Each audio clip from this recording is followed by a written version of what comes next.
attempt to be 100 transparent with you guys on my financial independence retire early journey, I thought it would be fun today to break down my entire cash flows for where they currently stand in 2020. We're going to be talking about dividend income, my YouTube channel, my websites, and give you a little insight into my working career that has completely gone in the toilet. Then at the end of this video, I'm going to share with you the total income that I have been able to make doing this complete career shift this year. And I'm going to be putting capital gains aside. Unfortunately, that is where most of my growth has come from in 2020, but I don't want to focus too heavily on it because it's not actually cash flow that I'm just utilizing. It's more or less sitting in like retirement accounts and things like that. So in the clarity of my transparency, folks, I'd appreciate it if you'd hit that like button, but let's jump right into this.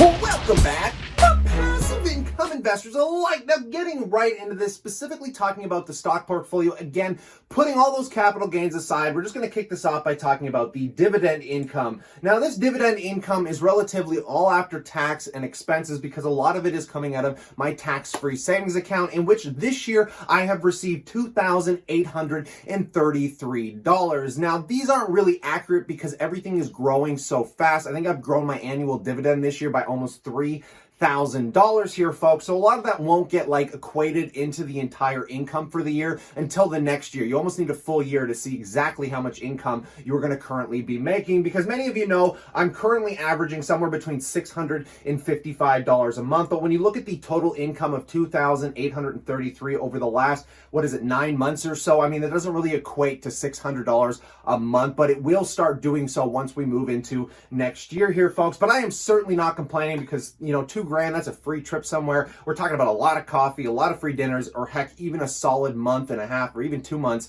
of rent, depending on where you're living, right? So putting the dividend income aside, maybe we'll just quickly talk about the YouTube channel, guys. Highly thanks to you giving me this career shift, taking a look at the journey we have gone through together here, folks. Going back 9 months to the beginning of this year, I have posted a video almost every single day, 6 days a week here. And we can scroll back and, I mean, I think I kicked the year off by apparently making a Kevin O'Leary video that did pretty good. It's got about 12K views. But if we scroll up just to show you guys how many videos I've actually made this year, it's pretty astounding, really, considering the income I'm making isn't that substantial. But just taking a look at the AdSense money to kick this off here, folks. For the year of 2020, I've been able to bring in $3,908. Nothing nearly sustainable, and for the work I'm putting into it, it doesn't equate to even close to a part-time income here yet, folks. But because, again, just like the dividend stocks, a lot of this has been growing this year. It will be neat to see where this sustains going into next year, and I'm glad that we are now averaging usually somewhere between $20 and $40 a day just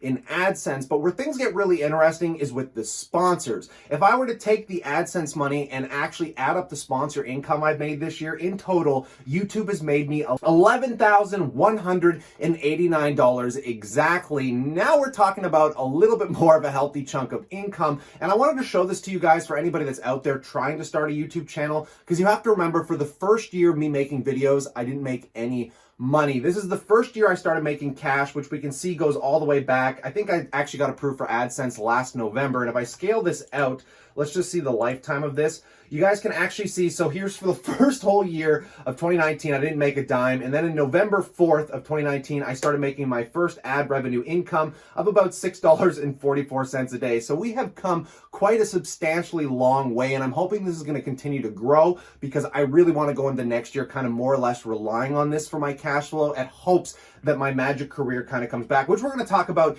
in a second here, folks. But first, I want to keep kind of to the passive income side of things. So let's really quickly talk about the websites. So currently, myself and another YouTuber have been operating 3 websites that have been cash flowing. One that you might be well aware of is the chartmaster.com. It's how I currently track my portfolio. Matt puts a lot of time into these spreadsheets in which we manage and sell them for anywhere from 12 to 14 bucks here. And you guys can come check this out if you haven't already. I'm going to break that down in a sec. We've got the SPAC Taxstock.com, which just started generating revenue. I think last month it made like 10 or 15 bucks or something in total. I'm gonna have to actually go through this, something I haven't done yet. And I'm not really including this cash flow in what we've made so far, but this is another one of these cash generating sites we have. And then our final site is the Passive Income Educator, which we work on with you guys as kind of like a subscription level deal, and bringing all of that together. And I'll just show you guys some insights on the Chartmaster because it's one of our best websites right now. So far in 2020, it has generated $9,344. But keep in mind, I have to split this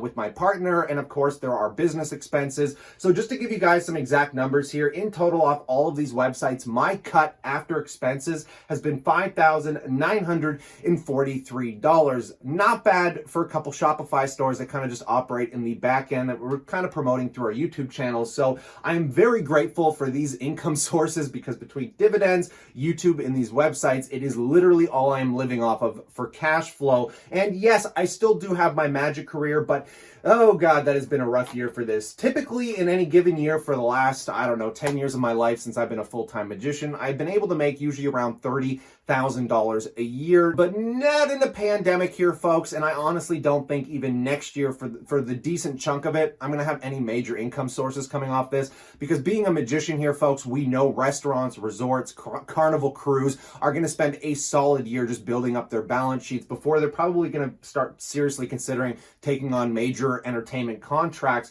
But off my magic career so far, I've been able to make $4,209 this year. And these numbers are all pre-tax. I think the websites are calculated after the expenses, so it's a little construed. I mean, you could give or take maybe $1,000 on the final number we're going to take a look at right now here, folks. So if we were to combine all of these things together, we currently have a cash flow for 2020 in the 9-month end here of about $24,174. But I want you to keep in mind, I haven't calculated in the full September numbers yet, so we might be sitting a little closer to 25,000 if I am that fortunate. And we're talking about Canadian dollars here, folks. So this is completely abysmal in my opinion, but this has been the turnaround story of my career, because trust me, come March, I watched my cash flows drop to like $400-500 a month. So I mean, it's really starting to pivot around. And like I said, because most of this has been really growing, again, with my portfolio on capital gains, with the YouTube channel that's finally starting to get some traction, a lot of this isn't going to give me a full year review if it continues to sustain until we get into 2021 here, folks. So it's going to be neat to see how September finishes off, including the last 3 months of this year. Hopefully we're going to be able to make about $30,000 in cash flow. Keep in mind, I did collect some CERB this year, which I did not calculate into this. And I am also not calculating in, of course, the capital gains, because if I were to do that, this number would be drastically different, because thanks to things like Tesla that dropped like 25,000 in my account, thanks to obviously MindMed that's blowing up, thanks to obviously Facebook, Apple, Microsoft, and obviously we have some degrading the portfolio as well, but those are the ones that have been really holding everything up. And I think I told you guys, after pretty much everything I've put together, I think I'm sitting on maybe about $50,000 to $60,000 a year in growth between the cash flow, capital gains, and just everything combined. But again, most of it's in retirement savings accounts, things I can't really touch without getting taxed out the ass. So we're not going to be really focusing on that as the cash flow that I'm hopefully going to live off of in the future here, folks. So again, take this how you want, because I don't think anybody can agree that I haven't hustled for this. I've worked excessively hard making these videos for you guys, so I hope you appreciate it. If you want to keep getting updates, I really recommend that you subscribe to the channel. It supports me, it supports this growth, and of course, I'm always going to share with you guys what exactly is going on. So stay cool, stay awesome, and I look forward to chatting to you tomorrow.